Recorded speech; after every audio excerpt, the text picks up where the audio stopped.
आज फिर हम प्रॉफिट एंड लॉस पर कुछ नए सवाल लेकर आए हुए हैं, उसको ध्यान से देखें और समझें। पहला सवाल है, by selling a horse for ₹570 a man loses 5%, at what price must he sell to gain 5%। तो एक घोड़ा को बेचा 570 रुपया में, उसका सेल प्राइस था 570 रुपीज़, तो उसको लॉस हो गया 5%। तो कहता है कि किस प्राइस पर उसको बेचेगा कि उसको 5% गेन हो जाए। इसका मतलब कि पहले आपको इसमें कॉस्ट प्राइस निकालना है। तो इसमें मान लेते हैं कि लेट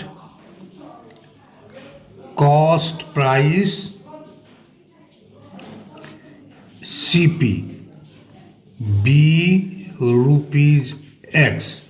तो X पर 5% लॉस हुआ, तो 5% ऑफ X इक्वल टू हो जाएगा 5/100 इंटू X, जो कि हो जाएगा X/5। 5 1 जा 5, 5 को 100 से काटेंगे तो 20 हो जाएगा। 5 1 जा 5, 5 20 जा 100, तो X/20 इसको लॉस हुआ। इसीलिए इसका इसका लॉस, जब इसको X/20 लॉस हो गया तो सेल प्राइस कितना हो जाएगा? सेल प्राइस हो जाएगा X माइनस X/20। तो ये sale price X minus X/20 loss हुआ, तो जाहिर है कि cost price is greater than sale price. तो ठीक है, यहाँ तो हमने पहले लॉस निकाला है, तो लॉस निकालने के बाद उसको कॉस्ट प्राइस से लॉस को माइनस कर देंगे तो वो सेल प्राइस निकल जाएगा। तो इसीलिए X माइनस X/20 जो है किसके बराबर होगा? 570 के बराबर होगा। ये जो है ना X माइनस X/20 का, इसको उसका LCM निकालिएगा तो 20 होगा। तो ये 20X minus X equal to 19X/20। 19X/20 हो जाएगा 570, इसीलिए 19X जो हो जाएगा 570 इंटू 20, इससे X का वैल्यू निकल जाएगा। X हो जाएगा 570 इंटू 20/19। 19 से 570 कट जाएगा, 19 3 जा 57, तो ये हो जाएगा 30 इंटू 20 600। तो कॉस्ट प्राइस निकल गया 6%। तो कॉस्ट प्राइस कितना निकल गया? 600। और इस पर जो है ना कहता है कि किस प्राइस पर बेचेगा कि 5% गेन होगा। तो गेन कितना होना चाहिए? 5%, यानी 5% ऑफ 600, तो जो कि हो जाएगा 5/100 इंटू 600। ये 6 से कट जाएगा तो 30 हो जाएगा। इसीलिए सेल प्राइस क्या हो जाएगा? Cost price plus gain. तो कॉस्ट प्राइस है कितना है आपका? 600 और गेन है 30, तो ये जो सेल प्राइस हो जाएगा 630 हो जाएगा। एक दूसरा सवाल है कि Ram sold a book at a profit of 12%.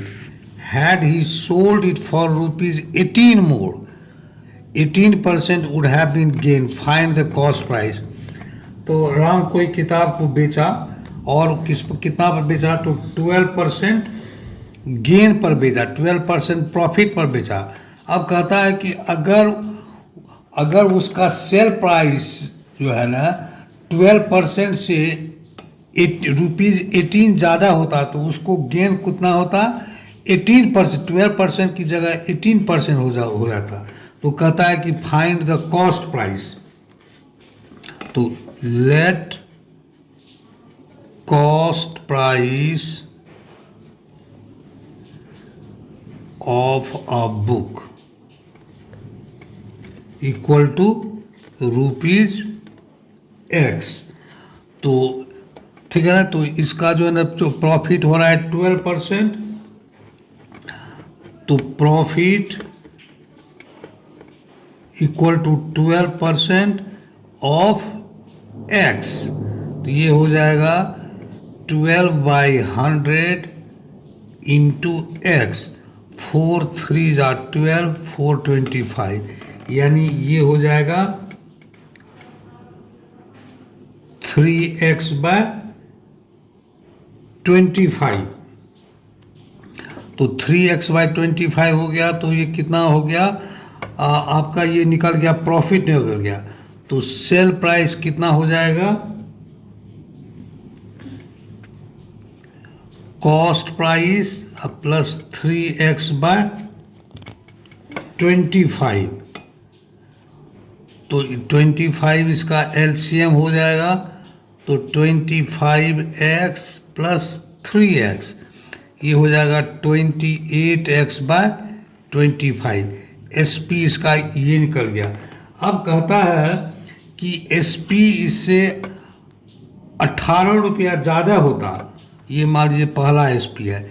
अब इस एसपी ये जो एसपी है, तो इससे जो अगर एसपी 18 रुपया ज़्यादा होता तो उसको कितना प्रॉफिट होता, 18% प्रॉफिट होता, ठीक है ना। तो न्यू एसपी क्या हो जाएगा, ये हो जाएगा 28x/25 प्लस 18, ये हो गया, ये एसपी हो गया। तो ये एसपी होता तो उसको प्रॉफिट कितना होता, 18% होता। अब प्रॉफिट किस पर होता है, वो प्रॉफिट होता है कॉस्ट प्राइस पर होता है। तो profit of 18% on cost price x, cost price x, तो ये प्रॉफिट क्या हो जाएगा, 18/100 इंटू एक्स, ये हो जाएगा 18x/100। तो इसके अनुसार सेल प्राइस क्या हो जाएगा, cost price x plus profit 18x/100। इसका एलसीएम निकालिए 100, तो ये हो जाएगा 100x प्लस 18x, तो ये हो जाएगा 118x/100। तो ये भी सेल प्राइस हो गया। और ये जो और एक मिनट का, हाँ, ये सेल प्राइस हो गया। अब ये जो सेल प्राइस है, ये सेल प्राइस 28x/25 प्लस 18 के बराबर है। ये जो सेल प्राइस है यही ना सेल प्राइस है। और हम जबकि सेल प्राइस, पुराना सेल प्राइस में को 18 रुपया से बढ़ा दिया जाता है, तो उसको कॉस्ट प्राइस पर 18% का फायदा होता है। तो हमको नया को सेल प्राइस पहले निकाल दिए हुए हैं, और 18% के हिसाब से जो प्रॉफिट होगा उससे भी नया सेल प्राइस ही निकला है। इसीलिए दोनों sale price 28x/25 plus 18 equal to हो जाएगा 118x/100, ठीक है ना। ये जो 1A है इसको समझिए। ये जबकि पुराना जो सेल प्राइस था उसमें नया जब कहता है कि 18 रुपीज़ उसमें ज़्यादा उसको मिलता, तो क्या हो जाता, उसको 18% प्रॉफिट होता। तो ये तो हम नया सेल प्राइस निकाल लिए, और 18% प्रॉफिट के अनुसार भी सेल प्राइस निकाल लिए। तो दोनों सेल प्राइस आपस में, सेल प्राइस 1A और सेल प्राइस 2 दोनों आपस में बराबर होगा। इसलिए क्या हो जाएगा, 28x/25 plus 18 equal to 118x/100 के हो जाएगा। अब इसका जो है ना, यानी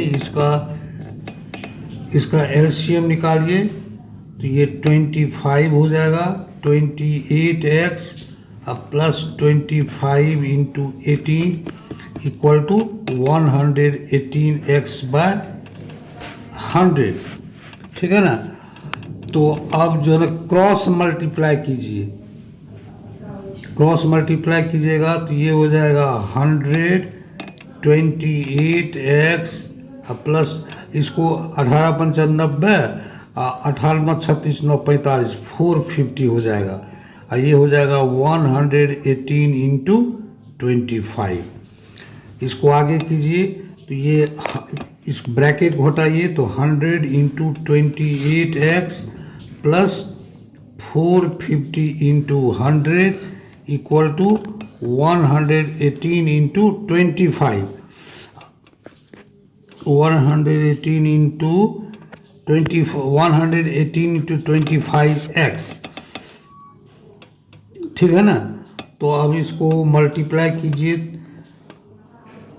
तो ये हो जाएगा 0028 प्लस 450 इंटू 100। इसको मल्टीप्लाई करेंगे, 1 मिनट, इसको हम आगे कागज़ पर मल्टीप्लाई कर लेते हैं। 118 को 25 से मल्टीप्लाई करके बताते हैं। और हाँ, तो इसको फिर एक बार रिपीट करते हैं। 100 इंटू ब्रैकेट में 20x प्लस 450 इक्वल टू है 118 इंटू 25। तो अब इसको ब्रैकेट को ओपन करेंगे तो 100 इंटू 28x प्लस 450 टू 100 हो जाएगा 118 इंटू 25x। 100 को 28 से मल्टीप्लाई करेंगे तो 2800 आएगा, प्लस 450 इंटू 100 इक्वल टू हो जाएगा 118 इंटू 25x। इसको मल्टीप्लाई करेंगे तो ये हो जाएगा 2950x के बराबर हो जाएगा, ठीक है ना। और ये 100 इंटू 128x है, तो यहाँ पर x लिखना भूल गया हो तो ये x हो जाएगा। अब ये है 2800x, ये है 2950x। तो ये छोटा टर्म है तो छोटा टर्म को राइट हैंड साइड में, इसको ऐसे उल्टा कर लिख सकते हैं। इसको ऐसे लिख सकते हैं 2950x और ये 2800 को 2950 के साथ मिलाते हैं। चूँकि ये पॉजिटिव साइन है तो राइट हैंड साइड में आएगा तो ये निगेटिव साइन हो जाएगा -2800x, ठीक है ना। और चूँकि ये 2800x को राइट हैंड साइड में लाए हुए हैं तो लेफ्ट हैंड साइड में केवल बच जाएगा 450 इंटू 100 बच जाएगा। 29150 में से 2800x को माइनस करेंगे तो ये हो जाएगा 150x इक्वल टू 450 इंटू 100 हो जाएगा। इसीलिए इससे x किसके बराबर हो जाएगा 450 इंटू 100 डिवाइडेड बाय 150। 150 को 450 से काटिए तो 150 1 जा 1 और 153 जा 450 इक्वल टू 300। ये 300 क्या है, that is the cost price of the book. तो यही हमारा जो है कॉस्ट प्राइस 300 बुक का निकला। हाँ, अब एक तीसरा सवाल है, a man sold a horse at a loss of 7%। Had he सो, तो बस उसको ये कर दो। एक तीसरा सवाल है, a man sold his horse at a loss of 7%। Had he sold at a gain of 9%, he would have received ₹64 more than he got. What is the cost price of the horse? तो इसको कैसे बनाएंगे, इसको देखिए। Let cost price of the horse be ₹X। तो उसको loss हुआ, loss कितना हुआ है 7% का, तो लॉस इज 7%। तो 7/100 किस पर लॉस और गेन होता है, तो कॉस्ट प्राइस पर होता है। तो 7/100 इंटू x, ये हो जाएगा 7x/100। ये लॉस हो गया, इसीलिए इसका सेल प्राइस क्या होगा सेल प्राइस होगा cost price minus loss. Cost price है x, लॉस है 7x/100, ठीक है ना। इसको जब माइनस कीजिएगा तो ये हो जाएगा 100x minus 7x/100 equal to 93x/100।